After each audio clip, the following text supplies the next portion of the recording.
కార్తీక పురాణము 7వ అధ్యాయము స్నాన పుష్ప దీపదాన ఆరాధనలు వాటి ఫలితాలు. ఓ మిథిలాధిపతి, ఓ జనక మహారాజా, కార్తీక మాస వైభవాన్ని గురించి ఎంత చెప్పినా తరగదు. ఈ మాసం ఇహంలో మానవుని తరింపజేయడమే కాదు, పరంలో ముక్తిని కలగజేస్తుంది. ఈ కార్తీక మాసంలో ఆచరించవలసిన పనులు, చేయవలసిన దాన ధర్మాలు, వ్రతాలు, క్రతువులు ఎన్నో ఉన్నాయి. వాటన్నిటితో కూడిన కార్తీక మాసాన్ని పరిపూర్ణంగా వినిపిస్తాను. సావధాన మనస్కుడే విను. రాజర్షి, కార్తీక మాసం శుద్ధపాడ్యంతో మొదలవుతుంది. ఆనాటి నుండి 30 రోజులు సూర్యోదయ సమయానికి ముందుగా నక్షత్రములు ఉండగానే నదిలో, నదంలోనో, తటాకం అంటే చెరువులోనో తల మీద స్నానం చేయాలి. శ్లోకం: తులా రాసింగతే సూర్యే గంగా త్రైలోక్య పావని సర్వత్ర ప్రవరూపేణ సా సంపూర్ణ భవేత్తదా. ఈ మాసమంతా పరమపావనమైన గంగానది సమస్త నదుల్లోనూ, నదాల్లోనూ, దిగుడు బావులు, చెరువులు మొదలైన వాటినన్నిటి యందు ద్రవరూపంలో కలిసిపోయి ఉంటుంది. కనుక నీటిలో మునిగి తలస్నానం చేసి దోసిళ్లతో 3 సార్లు నీళ్లు తీసి ఆ నీటిని సూర్యునికు అర్ఘ్యంగా ఇచ్చి బయటకు రావాలి. తరువాత పొడి బట్టలను కట్టుకొని తలను పొడిగుడ్డతో శుభ్రంగా తుడుచుకుని ఆరబెట్టుకోవాలి. వార్ధక్యము వలన కానీ, ఆరోగ్యము సరిగా లేని కారణం చేత కానీ, అవకాశం లేనప్పుడు కానీ, మరే ఇతర కారణం చేతనైనా కార్తీక మాసం నెల రోజులు స్నానం చేయలేని వారు. శ్లోకం: కార్తీకే భానువారేతే స్నానకర్మ సమాచరేత్ మాసస్నానేన యత్పుణ్యం తత్పుణ్యం లభతే నృపః. శ్లోకం: ఆదిత్యే మధ్యమే చ దినే యః స్నానమాచరేత్ మాసస్నానఫలం తేన లభ్యతే మాత్రాన సంశయః. రాజా, నెల రోజులు చేయలేని సమయంలో కార్తీక మాసంలో ఆదివారం నాడు కానీ, శుక్లపాడ్యమి నాడు కానీ, పౌర్ణమి నాడు కానీ పైన చెప్పిన దేని అందైనా స్నానం చేస్తే ఆ మాసమంతా స్నానం చేసిన పుణ్య ఫలితం తప్పక లభిస్తుండడంలో ఎటువంటి సందేహము లేదు. స్నానం చేసిన తరువాత ఇష్టదైవం యొక్క ఆలయంలో, హరిహరుల ఆలయంలో దేనిలోనో ఒకదానిలో వెళ్ళాలి. గోపుర ద్వారం దగ్గర కానీ, స్వామివారి ముందు కానీ దీపారాధన చేయాలి.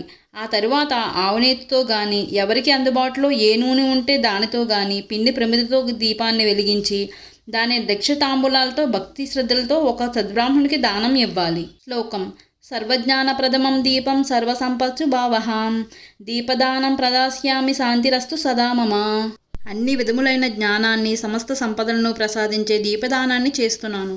దీనివల్ల నాకు నిరంతరము సుఖము, శాంతి కలుగుగాక అని చెప్పుకుంటూ దీపదానం చేయాలి. భగవంతుణ్ణి భక్తి శ్రద్ధలతో ఆరాధించాలి. విష్ణుమూర్తిని కమలాలతో అర్చించిన వారింట్లో కమలాసనులై శ్రీ మహాలక్ష్మిని స్థిరనివాసం ఉంటుంది. తులసీ దళాలతో, జాజి పువ్వులతోనూ పూజించేవారు జనన మరణాలలో కూడే సంసార చక్రం నుండి విముక్తి పొందుతారు. సదాశివుణ్ణి మారేడు దళాలతో ఆరాధించేవారు ముక్తిని పొంది తరించిపోతారు.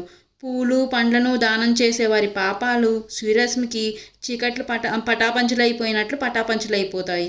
కార్తీక మాసంలో జపాలు, తపాలు, హోమాలు చేసేవారి పితృదేవతలు తరిస్తారు.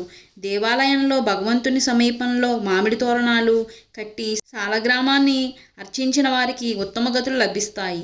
ఈ కార్తీక మాసంలో దేవాలయంలోని దేవతామూర్తికి భక్తి శ్రద్ధలతో దండ ప్రమాణాలు చేసిన వారికి అశ్వమేధ యాగం చేసిన ఫలితం లభిస్తుంది.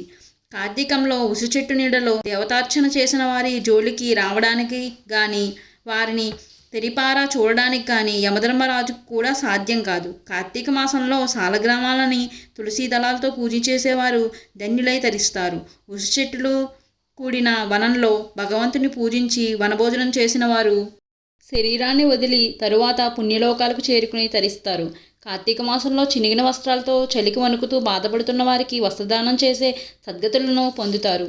అతని వలన అతని పూర్వీకులందరూ కూడా తరిస్తారు. కార్తీకంలో శ్రీహరిని అవిసిపూలతో, తులసి దళాలతోనూ ఆరాధించిన వారు ఈ లోకంలో సౌఖ్యాలను అనుభవించి పరలోకంలో ముక్తులై తరిస్తారు.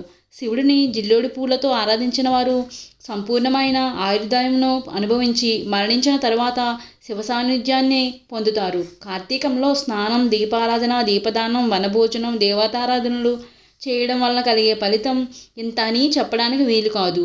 ఆ విధంగా చేయని వారు మాత్రం అనేక జన్మల్లో పరంపరలలో కొట్టుమిట్లాడుతూ పరితపిస్తుంటారు.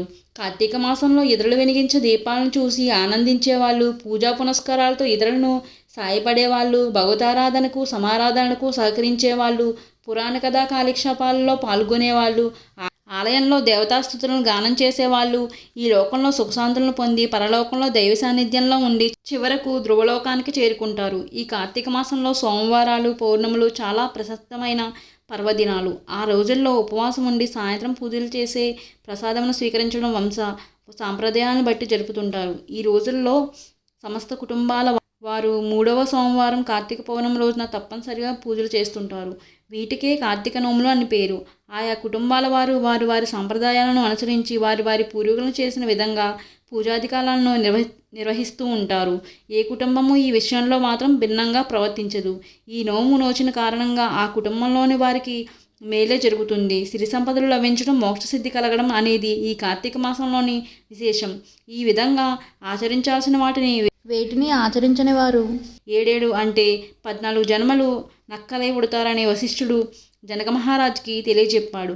భగవంతుడు జ్యోతిస్వరూపుడని కనుక దీపాన్ని ఆరాధిస్తే అజ్ఞానం తొలగడంతో పాటు జ్ఞానాది సమస్త సంపదలను ఆ భగవంతుడు ప్రసాదిస్తాడని వివరించాడు వశిష్ఠుడు. జనక మహారాజుకి 7వ రోజు పారాయణము సమాప్తము.